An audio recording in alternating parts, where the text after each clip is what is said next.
বিদ্যুতের মূল্য বৃদ্ধি এবং জ্বালানি তেলের মূল্য বৃদ্ধির প্রতিবাদে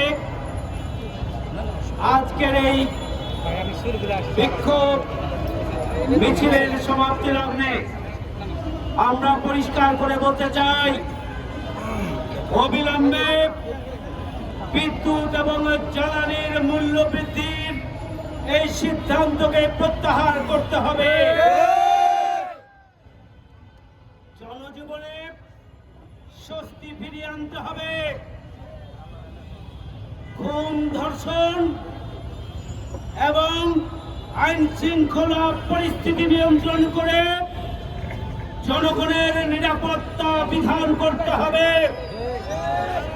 বৈষম্যহীন, দুর্নীতিমুক্ত, সন্ত্রাসমুক্ত, চাঁদাবাজ মুক্ত মানবিক বাংলাদেশ প্রতিষ্ঠার যে স্বপ্ন ছিল, সেই স্বপ্ন বাস্তবায়নে সরকারকে আমরা অবিলম্বে মনোযোগ এবং তাদের ভূমিকা পালনের জন্য আহ্বান জানাচ্ছি।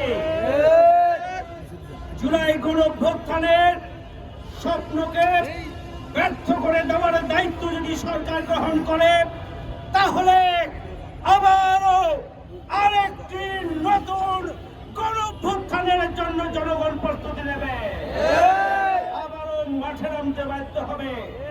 সংগ্রামী ভাই বন্ধুগণ, আমাদের মিছিল এখন আছে। যারা আজকের আয়োজনে অংশগ্রহণ করেছেন তাদেরকে আমরা আন্তরিকভাবে ধন্যবাদ এবং কৃতজ্ঞতা জানাচ্ছি। জনগণের কিছুটা হলেও কষ্ট হয়েছে, এই জন্য আমরা দুঃখ প্রকাশ করছি। আপনারা নিজ নিজ এলাকায় ফিরে যান।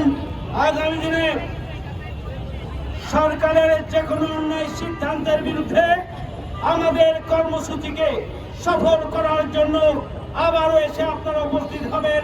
আবারও আপনাদের সাথে রাজপথে দেখা হবে ইনশাআল্লাহ। ভালো থাকবেন সবাই। আল্লাহ হাফেজ।